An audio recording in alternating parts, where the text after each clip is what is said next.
कि जब जब अखिलेश यादव जी बोल रहे थे, ऊपर से आसमान से सैनिटाइजर इस तरीके से बह रहा था कि इन रैलियों में तो कोरोना हो ही नहीं सकता।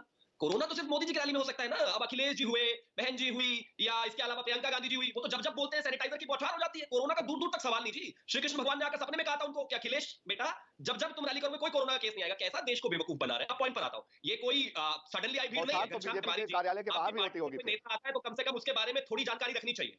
ये स्वामी प्रसाद मौर्य का वर्किंग स्टाइल है। मैं आपको याद दिलाता हूं, 24 अगस्त 2016 में इसी तरीके से, उससे सही 6 महीने पहले उन्होंने लोकतांत्रिक बहुजन मंच बनाया था भारतीय जनता पार्टी में आने से पहले। और उन्होंने मेरठ में 24 तारीख को 24 अगस्त 2016 को इसी तरीके से एक रैली की थी, बिग ब्रांड।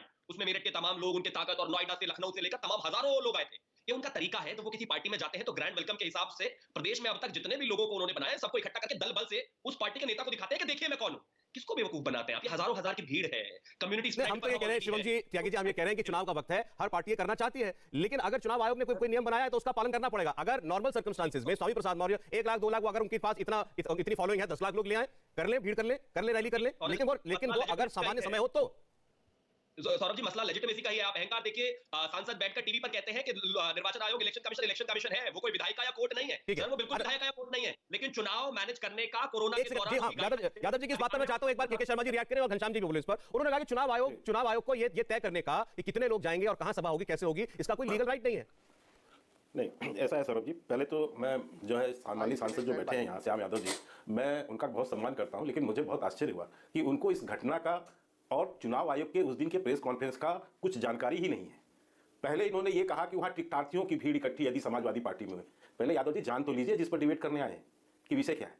ये टिकटार्थियों की भीड़ नहीं है, ये वहाँ ज्वाइनिंग हो रही थी। और बीच में मत बोलिए, सीनियर आदमी आप बोलिए, अच्छा नहीं लगता है, अच्छा नहीं लगता। आप सीनियर, आपके समय में नहीं बोला। मेरा अनुरोध है, आप माननीय सम्मानित हैं, बोलिए, आप सुन के जवाब दीजिए। ठीक है, चलिए हम जवाब। सौरभ जी, विषय ये है कि माननीय सांसद जी को ये जानकारी नहीं। वो कह रहे हैं कि वहाँ टिकट मांगने वाले उनके कार्यालय में आए थे, ऐसे बीजेपी में। तो पहले तो ये जाने कि क्या घटनाक्रम है, और वहां पर जिस ढंग से बाद में इन्होंने कहा कि कानून उसका कुछ नहीं है, ये नहीं है, तो आपको संज्ञान में होना चाहिए। आप उस दिन के चुनाव आयोग के प्रेस कॉन्फ्रेंस को सुने होते। बहुत विस्तार से रैलियां नहीं होंगी और कैसे कैसे वहां पर प्रचार होंगे, सारे सिस्टम्स होंगे, उस पर क्या कार्रवाई हो सकती है, ये सारी बातों का जिक्र उन्होंने किया है वहां पर। तो अच्छा होता कि आप पढ़ के आते उसको। तो बिना जाने तो एक कमेंट्स कर रहे हैं, उसके लिए मुझे लगता है कि आपको अपने शब्द वापस रखने चाहिए। दूसरी बात, जो अभी घनश्याम जी ने इधर उधर की तमाम बातें बताई, सौरभ जी देखिए क्या है, ये जो कुतर्क कर रहे थे यहां से पश्चिम बंगाल से, इसको ही कहते हैं तेतरबाजी। ये समाजवादियों की संस्कृति है। बाकायदा देखिए पीछे क्या लिखा है, वर्चुअल रैली, फिर नीचे लिखते हैं प्रेस वार्ता। इस दोनों का कोई सामंजस्य है? एक मंच में रैली और प्रेस वार्ता, किसके हाथ में धूल झोंक रहे हैं आप? किसको बेवकूफ समझते हैं आप? जो है कानून को कैसे धत्ता बताया जाए। ठीक है। और दूसरी बात, वर्चुअल रैली भी होती है तो उसके एक सिस्टम है। ऐसे नहीं होता कि मैदान में मंच गाड़ दीजिए और मंच गाड़ने के बाद कहिए साहब हम क्या करें, लोग सुनने आ गए, हम सुनने आ गए, किसको बेवकूफ समझते हैं? घनश्याम जी बोले पहले, फिर यादव जी के पास जाता हूं। घनश्याम जी देखिए, मैं आपको इंडिया टीवी और तमाम न्यूज प्लेटफॉर्म की खबर बताता हूं। Around 50 staff test positive, COVID positive at BJP headquarters in Delhi. COVID के मानक है हर जगह है। अगर हजारों जवाब दो ना जिस पर है आप अभी तो अखिलेश यादव उनके परिवार को भी हो गया कोरोना। अच्छा शर्मा जी सुने बोले तो दीजिए। हाँ बोलिए। आपके अपने कार्यालय में 50 लोग कोविड पॉजिटिव होते हैं, आपके कार्यालय के सामने हजारों की भीड़ जमा रहती है, आपको उसमें कोई चिंता नहीं है। आपको लगता है कि वो आप कोरोना वायरस, अगर आपकी पार्टी से आपके सदस्य, आपके कैबिनेट मंत्री, आपके विधायक अपने कार्यकर्ताओं के साथ हमारे कार्यालय में आते हैं और पार्टी ज्वाइन करते हैं तो उसमें आप आगे बुला हो जाते हैं।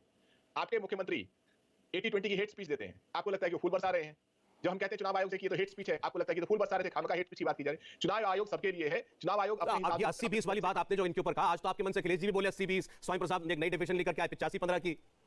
देखिए 80-20 हेट स्पीच थी एक ऐसे व्यक्ति के द्वारा जिसके अपने एफिडेविट के हिसाब से 2 चार्जेस हैं रिलीजियस एनमिटी के, 2 चार्जेस हैं रिलीजियस प्लेसेस के डिफाइलिंग के। कैरावैन मैगजीन में उनकी बयान छपे हुए हैं जिसमें उन्होंने कहा कि कैसे एक के बजाय 10 लोगों को मरवाया जाएगा, और ये इसमें कोई दो बातें हो ही नहीं सकती। कब किसी प्रदेश के मुख्यमंत्री ने कहा कि 80 वर्सेस 20 की लड़ाई होगी? तो अभी आप अचानक कोरोना से इस पे कैसे आ गए? आप 80-20 पर तो हम डिबेट कर चुके हैं, आप कहेंगे दोबारा कर लेंगे, लेकिन अचानक कोरोना से 80-20 पे आप आए क्योंकि वो चुनाव आयोग की बात थी। मैं ये कह रहा हूं कि चुनाव आयोग जब देखेगा, चुनाव आयोग सबके लिए है, वो एक नजरिए से जिस तरीके से पार्टी कार्य कर रही है उसका संज्ञान ले। ठीक है। शिवम कुछ कह रहे हैं, बोलिए शिवम। सबसे पहले मैं घनश्याम जी आपको एक चीज कहना चाहता हूं कि आप जिन केसेस की बात कर रहे हैं उन केसेस में जब आपने सबसे पहले एफआईआर की थी और आदरणीय योगी आदित्यनाथ जी को जेल भेजा था, वो एफआईआर खुद हाईकोर्ट ने क्वाइश की थी, नंबर 1। फिर आपने बैकडेट में जाकर उन पर एफआईआर की थी और तमाम वो चीजें रही थी। मैं पहले भी आपको इस बारे में बता चुका हूं। दूसरी बात, जहां तक आपने इलेक्शन कमीशन को कहा कि सब चीजें पैरेलल होंगी, बिल्कुल होगी सर। आपके भी कार्यालय में लोग हैं, बीजेपी के भी कार्यालय में लोग हैं, कहीं कोई प्रॉब्लम नहीं है, सब चीजें सही चल रही हैं। लेकिन रैली, नुक्कड़ सभा, 10-20 लोग इकट्ठा होने में फर्क है। आप इस बात को क्यों नहीं समझते? और ये लोग कार्यकर्ता बुलाए हुए हैं, बाकायदा स्टेज मैनेज्ड हजारों लोगों का प्रोग्राम है, और ये उल्लंघन है इलेक्शन कमीशन की बात का, और इस पर तो संज्ञान लिया ही जाना चाहिए। लेकिन एक जिम्मेदार पार्टी क्योंकि आप नहीं है, क्योंकि इस देश में पहली बार एक नई तरह की वर्चुअल रैली देखी है। अगर इस तरह की वर्चुअल रैली होती है तो मुझे लगता है प्रधानमंत्री जी की वर्चुअल रैली में तो 10 लाख लोग आ जाएंगे। फिर ये देश कोरोना से कैसे बचेगा? इस तरह की गैर जिम्मेदाराना बात होनी ही नहीं चाहिए, क्योंकि ये कहीं तक संगत नहीं। और जहां तक 80-20 की बात है, मेरा मानना है बिना हिंदू मुस्लिम नाम लिए हुए अगर योगी जी की बात कम्युनल है और धार्मिक रंग को बिगाड़ने वाली है, तो बिना हिंदू मुस्लिम के आज आपने 85-15 और 80-20 कहा है, ये भी कम्युनल है। फिर तो दोनों ही बात, दोनों नहीं किसी जात आ जाऊंगा इस पर। ठीक है, एक मिनट, यादव जी बीच में कुछ कहना चाह रहे थे, हमने आप लोगों को समझ लिया। जी यादव जी बोलिए। मुझे भी जवाब देना है। ये एक मिनट यादव जी बोले। देखिए मैं सौरभ जी कहना चाहता हूं कि अभी थोड़े देर पहले जो मैंने कहा टिकटार्थियों की भीड़, वो दिल्ली में बीजेपी हेडक्वार्टर के सामने की हमने बताया था। जो क्या शर्मा साहब बोल रहे थे कि ये सपा ने जो रैली की वर्चुअल, वहां टिकटार्थियों की भीड़, थोड़ा इसको सुधार ले, मैंने वहां के लिए नहीं कहा था, मैंने बीजेपी हेडक्वार्टर के सामने कहा था। और अगर आप देखना चाहें उस भीड़ को, आप न दिखा सके बीजेपी के दबाव में, तो मैं आपको नंबर दें, मैं आपको उसका वो भेज दूंगा, अभी भेज दूंगा। पहली चीज। दूसरी चीज, सौरभ जी देखिए, ये शिवम त्यागी जी हैं, बुरा न मानिएगा त्यागी जी, मैं बहुत विनम्रता के साथ कहना चाहता हूं कि एक पार्टी के कार्यकर्ता को, ये बीजेपी के बहुत सक्रिय कार्यकर्ता हैं, ऑफिस बेरर हैं, इनको राजनीतिक विश्लेषक के नाम पर आप लोग को नहीं बुलाना चाहिए। यहाँ उनको पार्टी के प्रवक्ता को बुलाते हैं, फिर राजनीतिक विश्लेषक के नाम पर एक और बीजेपी को बुला देते हैं। आप लोग चाहते हैं कि हम 4 लोग वो बुलाते हैं, 2 लोग हम लोग रहे, सबकी हम लोगों की आवाज दबा दी जाए। तो क्यों आपको मैं उंगली आप पर उठा रहा हूं? एक पार्टी का कार्यकर्ता, मैंने इनके इंट्रोडक्शन में क्या कहा? मैंने इनके इंट्रोडक्शन में क्या कहा? मैंने कहा भाजपा समर्थक है, मैंने खुल के कहा भाजपा समर्थक है। कब नहीं कहा मैंने? मुझे बताइए। समर्थक है, मैंने बोला भाजपा समर्थक है, और विश्लेषक भी है, कमेंटेटर भी है। विश्लेषक दिख रही है ना, वो ठीक नहीं है। व्यक्तिगत बात हो जाएगी, इसमें कोई छोटी बात नहीं है कि शिवम त्यागी जी भाजपा समर्थक है। ये बात इनके बारे में हम लोग जानते हैं, इसलिए इनको बुलाते हैं, इसलिए बुलाया। मैं कहां इस बात कह रहा हूं, डिसएग्री कर रहा हूं। उनको के शर्मा साहब की जगह बैठाइए ना। अरे भाई आप मुझे बताइए क्या दिक्कत है इसमें? नहीं, मुझे बताइए दिक्कत क्या है इसमें? आप बीजेपी के विरोधी हैं, घनश्याम जी बीजेपी के विरोधी हैं कि नहीं है?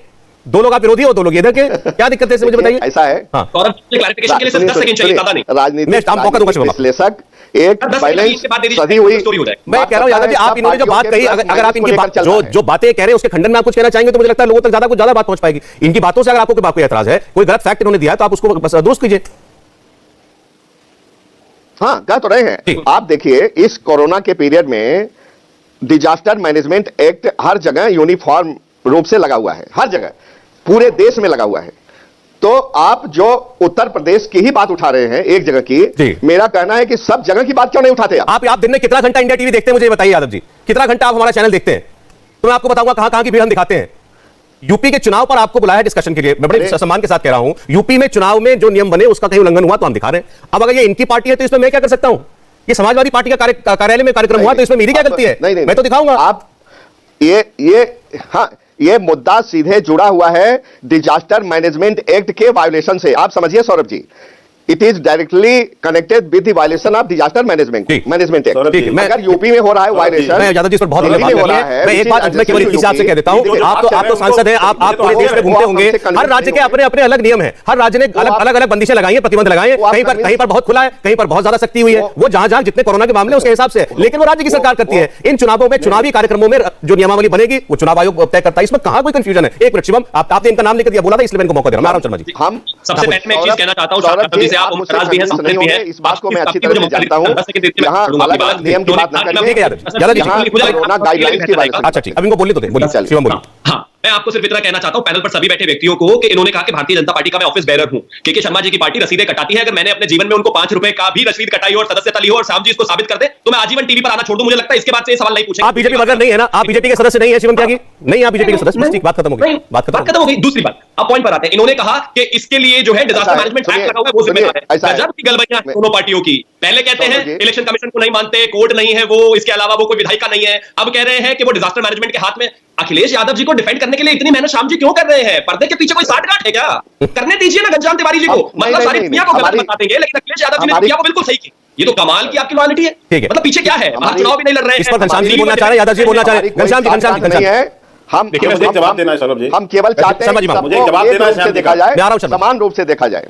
अच्छा ठीक है, हाँ घनश्याम जी, घनश्याम जी। स्पीकर, ये कहना चाहता हूं कि जब राजनीतिक लोग बात करते हैं, हम अपनी पार्टी का पक्ष रखते हैं, तो हम एक मर्यादा के दायरे के अंदर रखते हैं, जिसमें के शर्मा जी के ऊपर कुछ बात कही जाए। बट इस तरह की अगर आप राजनीतिक विश्लेषक का अपना टैगलाइन लिखते हैं, तो उसमें आपके पास कोई दायरा होना चाहिए मर्यादा का। अगर शिवम त्यागी यहाँ पे बोल रहे हैं, बिल्कुल बोले, मैंने अनेक बहस पार्टिसिपेट किया है, लेकिन उपयुक्त ये होगा आपके दर्शकों के लिए कि उनका टैगलाइन राजनीतिक विश्लेषक की जगह बीजेपी समर्थक रखा जाए, क्योंकि उनका स्पष्ट मानना है। मुझे इसमें कोई दिक्कत नहीं है, जो बात अगर घनश्याम जी आपने जो कहा, मुझे इसमें एक रत्ती भर दिक्कत नहीं है, मैं अभी बदलवा देता हूं, क्योंकि मैंने जब इनके इंट्रोडक्शन में बोली दिया ये भाजपा समर्थक है, तो मेरे मुंह से निकल, मैंने जानबूझ के बोला, बताने के लिए बोला, बदल दीजिए, शिवम त्यागी के नीचे भाजपा समर्थक लिख दीजिए, कोई दिक्कत नहीं है इसमें। बिल्कुल इसमें हमें ये मैं जवाब दे रहा हूं, जो लिखूं लाइन लिख लीजिए, मुझे कोई फर्क नहीं पड़ता इस बात। ठीक है, अब तो दिक्कत नहीं घनश्याम जी। नहीं बात दिक्कत की नहीं है, जो दर्शकों के लिए मर्यादा की बात है, दर्शकों के लिए उत्तर है। देखिए बीच में बोलिए, तमाम लोग जिस तरह से आप शिवम एक मिनट, हाँ कंप्लीट कीजिएगा। इस बात से के शर्मा जी भी इत्तेफाक रखेंगे कि हम पार्टी के प्रवक्ताओं के रूप में, या जैसे सांसद श्याम सिंह यादव जी हैं, हम लोग एक मर्यादा, एक दायरे के तहत एक दूसरे की पार्टियों के बारे में बोलते हैं या प्रवक्ता से बोलते हैं, तो उस दायरे के तहत रहते हैं। मुझे लगता है कि वो एक अनरिटन कोड है जो स्पोक्स पर्सन के सामने रहता है। कई बार राजनीतिक विश्लेषक जो पार्टी के समर्थक होते हैं उस कोड से परिचित नहीं होते हैं, और कुछ बातें जैसे अभी कह रहे थे कि कमाल की 60 गांठ है पर्दे के पीछे, ऐसी बातें नहीं की जाती है। शर्मा जी। सौरभ जी, मुझे लगता है कि घनश्याम तिवारी जी और श्याम यादव जी बड़ी चालाकी से आपके डिबेट को डिरेल करने का एक अद्भुत प्रयास कर रहे हैं, और इसी को कहते हैं थेथरबाजी की प्रक्रिया। जब जवाब नहीं है, जब विषय पर आप घिर चुके हैं, तो आप कहां से हेट स्पीच पे भाग रहे हैं, आप जा रहे हैं शिवम त्यागी जी क्या है क्या नहीं है, आप अपने उसका जवाब नहीं दे पा रहे। हमने बदल दिया, वो हमने बदल भी दिया, वो उनके नीचे बीजेपी समर्थक लिख दिया, चल रहा है। कोई सौरभ जी कोई बात नहीं, लेकिन ये घनश्याम जी आज डिबेट में टिक नहीं पा रहे हैं, और उनके साथ माननीय सांसद महोदय भी, क्योंकि उनको ये जवाब देना भारी पड़ रहा है, क्योंकि पूरा देश इनकी जो करतूत को देख रहा है कि कैसे ये महिला अपने संवैधानिक संस्थाओं का अपमान करते हैं, कानून तोड़ते हैं, और किस तरह इनकी संस्कृति है, इसके कारण से घिर गए। और दूसरा, श्याम जी की समस्या दूसरी क्रिएट हो गई है कि श्याम जी अभी ये कह रहे थे कि मैंने वहां की बात नहीं की थी, वहां टिकटार्थी की। आपको रिवाइंड करके सौरभ जी बाद में इनको भेज दीजिएगा डिबेट, तो ऐसे चाहे तो माननीय सांसद जी इसको रिपीट सुन लेंगे, क्योंकि ये उसमें यूट्यूब में भी होता है। आपने वहां टिकटार्थियों की बात की है समाजवादी पार्टी में। दूसरी बात, आपको सौरभ जी ने बार बार एक बात बताया कि जहां आचार संहिता लगी है, उन 5 राज्यों की बात है। जो जिस विषय की चर्चा आप दिल्ली की कर रहे हैं, आप माननीय सांसद हैं, आपको बहुत अच्छा संविधान का ज्ञान होगा। ये यहां लॉ एंड ऑर्डर का विषय है जनाब, इसको समझिए, वो यहां चुनाव आयोग का विषय नहीं है। दूसरा, यदि बीजेपी ऑफिस के बाहर या कहीं और कोई भीड़ लग जाती है, कहीं भी ऐसा है, तो वो लॉ एंड ऑर्डर का मामला होगा, वो नॉट बार चुनाव आयोग का नहीं है। यहां पर प्रश्न है कि जो चुनावी कार्यालय, इनके जो चुनावी कार्यालय के अंदर में जो इन्होंने रैली की वहां पर जिस ढंग से, ये वो विषय है। वहां पर आप अच्छी बात कर रहे हैं कि पूरे देश में इसका एक कानून के तहत कार्रवाई होती है, हर जगह रेट पड़ रहे, सब कुछ हो रहे हैं। चलिए ठीक है, लेकिन जैसे अगर ये कह रहे हैं सांसद है, वो कह रहे हैं कि उन्होंने खुद अपनी आंख से देखा कि आपके कार्यालय के बात है, तो आप वो भीड़ भी नहीं होनी चाहिए, अगर थी तो नहीं होनी चाहिए। सौरभ जी, मुझे यदि इनके पास कोई दृश्य है तो दिखाएं। मैं स्वयं आज भी पार्टी कार्यालय में बैठा हुआ हूं, मैं आपके कैमरामैन को अभी कह सकता हूं कि लिख ले, टिकट तो बटी अभी आई नहीं है ना, तो यहां भीड़ होनी चाहिए। आपके कैमरामैन यहां खड़े हैं, उन्हीं से मैं बात करा देता हूं। यहां यदि एक पंजा भी आप दिखता हो तो इस तरह की झूठी बातें, क्योंकि पैरेलल करना है। ठीक कहा शिवम जी ने कि कोई अंदर 60 काट फिर से बुआ बबुआ की है, इसीलिए जो इस तरह का बचाव, क्योंकि एक यादव जी भी समझ रहे हैं कि इस बार जो है मायावती जी कहीं नहीं है। जवाब ले लूं मैं, जवाब ले लूं मैं, यादव जी तो वो भी अपना रास्ता ढूंढ रहे हैं। इसलिए मैं आपको बता दूं कि वो रिश्ते सही कर रहे हैं समाजवादी उस पार्टी से, और ये 60 काट की प्रक्रिया हो सकती है। लेकिन ऐसा बचाव कैसे कर सकते हैं? शर्मा साहब, जवाब तो अब उनको बोलने दो जी। यादव जी। सौरभ जी, मैं जल्दी कुछ कह देता हूं, आपके पास समय है। एक तो मेरा भी नाम ठीक कर दो, श्याम सिंह यादव। अच्छा ठीक। दूसरा यह है कि अभी शिवम त्यागी जी ने कहा कि मेरे नाम से 5 रुपए की रसीद नहीं मिलेगी, तो अगर मैं बसपा का सांसद नहीं होता तो आप भी मेरे नाम की रसीद 5 क्या 1 रुपए की भी नहीं ढूंढ सकते। अब इसके आगे मैं आगे आता हूं, जो शर्मा साहब की मुख्य बात का जवाब देने। देखिए क्या है शर्मा साहब, कि मैं इलाहाबाद यूनिवर्सिटी का मैथमेटिक्स से एमएससी और एलएलबी भी हूं वहां से, और माननीय सुप्रीम कोर्ट हाई कोर्ट का रजिस्टर्ड लॉयर भी हूं, और मेरे पूरे नौकरी के दरमियान हाई कोर्ट सुप्रीम कोर्ट में बहुत मुकदमे सरकार से लड़ने पड़े। मुझे फक्र है कि उन मुकदमों को मैंने खुद पेश किया। हम जो बात कह रहे हैं आप समझ नहीं रहे हैं, आप केवल आचार संहिता के अंदर आने वाले राज्यों की बात कर रहे हैं, हम उससे एक कदम और जा रहे हैं, बारीकी की बात कर रहे हैं। ये जो हाय हल्ला भीड़ का मच रहा है, वो चर्चा का विषय नहीं है, कोरोना फैले बेवजह ही उसको मार रहे हैं ना। हम कोरोना गाइडलाइंस की बात कर रहे हैं, उससे बात करिए ना। आप जो मुद्दा है, जो मुद्दे पर डिबेट कर रहे हैं, मैं कह रहा हूं कि आप जो कह रहे हैं, आप कह रहे हैं कि पूरे देश में ऐसा नहीं होना चाहिए, आपकी बात से कौन है ऐसा व्यक्ति जो आपकी बात का समर्थन नहीं करेगा? नहीं लगनी चाहिए भीड़, कहीं नहीं लगनी चाहिए भीड़, एक जगह लगी तो हम दिखा दें। समझ कर कह रहा हूं, और अगर आप आचार संहिता के भीतर ही बात करेंगे, पूरा कोरोना गाइडलाइंस के वायलेशन की बात नहीं करेंगे, तो ये देश के साथ न्याय नहीं होगा। सर मेरा कहना केवल इतना, समय मेरा खत्म हो गया है, मैंने बहुत कोशिश की बात आपको समझाने की। एक चर्चा, एक घटना पर एक चर्चा हमने आयोजित की, एक घटना पर एक चर्चा आयोजित की गई थी। अब मैं यादव जी आपकी बात मानूं तो इस विषय पर मुझे केवल हिंदुस्तान क्यों, फिर मुझे अमेरिका, यूरोप, कजाकिस्तान, जहां कोरोना सबकी बात कर लेनी चाहिए, लेकिन कोई दायरा बनाना पड़ता है चर्चा का। चुनावी चर्चा हम करना चाह रहे थे, केवल उतना ही था। एक बहुत शॉर्ट कमेंट का समय मेरे पास है, शिवम जी। देखिए सिर्फ मैं इतना कहना चाहता हूं सौरभ जी के कमाल का टॉपिक ऑफ डिस्कशन शिवम त्यागी है। प्रवक्ताओं को बनाया गया है अपने लोगों की बात करने के लिए, अपने नेताओं बैठकर शिवम त्यागी पर रिसर्च करते हैं। खैर वो महत्वपूर्ण नहीं है। मैं आपको घनश्याम जी एक चीज कहना चाहता हूं कि पूरे डिबेट देख लीजिएगा, आज तक के जीवन में कभी किसी को भाषा से स्तर से सम्मान अपमान नहीं देखना पड़ा होगा। हां आपके प्रवक्ता जरूर ऐसे बात करते हैं कि अगर आपको वीडियोस भेज दूं तो शर्मिंदा हो जाएंगे, ये मत बताएं कि मुझे पॉलिटिकल डिस्कोर्स। अब आता हूं रैलीज पर। महत्वपूर्ण बात यहां पर यह है कि जहां मॉडल कोड ऑफ कंडक्ट है वहां पर आपको उसके तहत काम करना पड़ेगा। श्याम सिंह जी माने, घनश्याम जी माने, केके जी माने, कोई माने या ना माने, चलिए ठीक है शिवम जी, है और अगर आप इस बात गए हैं तो आपके ऊपर कार्रवाई होनी समय खत्म हो गया शिवम। मुझे लगता है काफी इस पर हमने बात की आज, और मैसेज जो जाना चाहिए था वो चला भी गया। कोरोना का समय है, चाहे राजनीतिक सभाएं हो, बाजार हो, मोहल्ले हो, कहीं भी भीड़ नहीं लगनी चाहिए। इसमें मुझे श्याम जी की बात से कोई दिक्कत नहीं है। आज चर्चा क्योंकि चुनावी राज और खासकर यूपी में जो हुआ उसकी थी, इसलिए हमने इस पर बहस की। बहुत धन्यवाद श्याम जी आपका, घनश्याम जी आपका, शर्मा साहब आपका और शिवम जी आपका। जिस समय अखिलेश यादव की वर्चुअल रैली के नाम पर मेला हुए का कार्यक्रम चल रहा था, उस वक्त मुख्यमंत्री योगी आदित्यनाथ कहां थे ये भी आपको हम बताएंगे, लेकिन उससे पहले एक छोटा सा ब्रेक।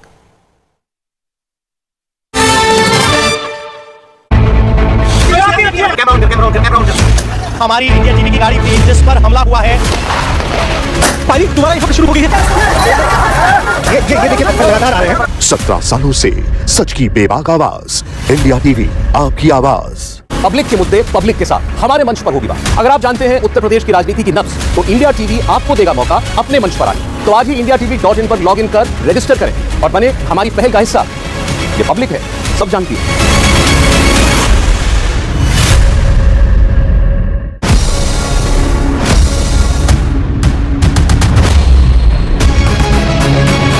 तूफानी रफ्तार, तेवर तेज तर्रार, जिद्दी इरादे, पैनी नजर। यूपी की नब्ज कंट्रोल में आ रही हूँ सिर्फ इंडिया टीवी पर। एक शब्द नहीं बोलेंगे पर एक ऑडियो हर शो पर एक आवाज भारी। इंडिया टीवी, शो कम, खबर ज्यादा। 27 साल आपकी अदालत में आपका साथ क्यों? जब सवाल मुस्कुरा कर पूछे जा सकते हैं, चिल्लाने की क्या जरूरत है? जब इरादा सीधे सीधे खबरें दिखाने का हो तो लोगों को लड़वाने की क्या जरूरत है? इसीलिए मैंने इंडिया टीवी पर इन सारी बातों को समझा। खबरों में, कमेंट्स में, सवालों में न किसी को बनाने की नियत, न किसी को गिराने की नियत। इंडिया टीवी पर शोर कम, खबरें ज्यादा। ज्वलंत मुद्दों पर वाद और संवाद का मुकाबला आज शाम 5 बजे सिर्फ इंडिया टीवी पर। मैं सबसे कहता हूं, शोर मत मचाओ, खबरें दिखाओ। नमस्कार, आज की बात में आपका स्वागत है। इंडिया टीवी पर शोर कम, खबरें ज्यादा। प्रदर्शनकारी जो है वो लगातार पत्थरों की बरसात कर रहे हैं। 10-12 घंटे के अंदर अंदर 3 आतंकवादी हमले हो चुके हैं। जहां पर इतना फायर कंटिन्यू किया जा रहा है और वहां से भी काउंटर फायर आ रहा है। 6 घंटे से लगातार है और मुझे अभी भी जारी है। 17 सालों से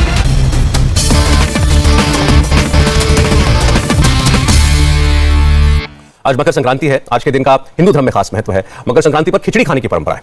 यूपी के मुख्यमंत्री योगी आदित्यनाथ ने आज एक दलित परिवार के घर जाकर वहां पर खाना खाया, खिचड़ी खाई। हालांकि इसे सियासी खिचड़ी दावत कहा जा रहा है।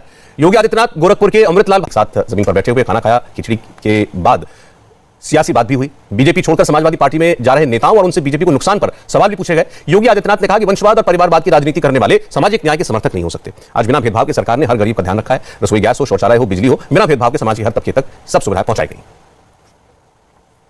और आज एक बहुत दुखद खबर भी आई है। जाने माने टीवी पत्रकार कमाल खान अब हमारे बीच नहीं रहे।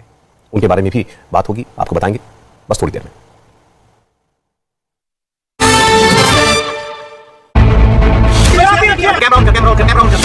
हमारी इंडिया टीवी की गाड़ी थी जिस पर हमला हुआ है। भाई तुम्हारा ये शुरू हो गई है। ये देखिए लगातार आ रहे हैं। 17 सालों से सच की बेबाक आवाज, इंडिया टीवी आपकी आवाज। योगी का विजय संकल्प, क्या है कोई विकल्प? लखनऊ से रजत शर्मा के साथ चुनाव मंच 29 जनवरी सुबह 11 बजे से सिर्फ इंडिया टीवी पर। अलीगढ़ से लेकर पलवल तक जो सिंगल रोड था वो 4 लेन रोड हुआ है। भारतीय जनता पार्टी में हुआ है। भैया वोट तो हम जाति के आधार पर देंगे। जो विकास कराएगा उसको वोट देंगे, जो वो कोई भी पार्टी से होगा कोई मतलब नहीं। जो किसान के फेवर में होगा, हमारा नेता भी है और चीज वही है जो किसान के फेवर में होगा। सबसे बड़ी बात है कि हमारे पास मोदी जी के अलावा कोई विकल्प भी तो नहीं है। पब्लिक के मुद्दे पब्लिक के साथ हमारे मंच पर होगी बात। अगर आप जानते हैं उत्तर प्रदेश की राजनीति की नब्ज, तो आज ही indiatv.in पर लॉग इन कर रजिस्टर करें और पाएं मौका हमारे शो का हिस्सा बनने का। और कहें, ये पब्लिक है, सब जानती है।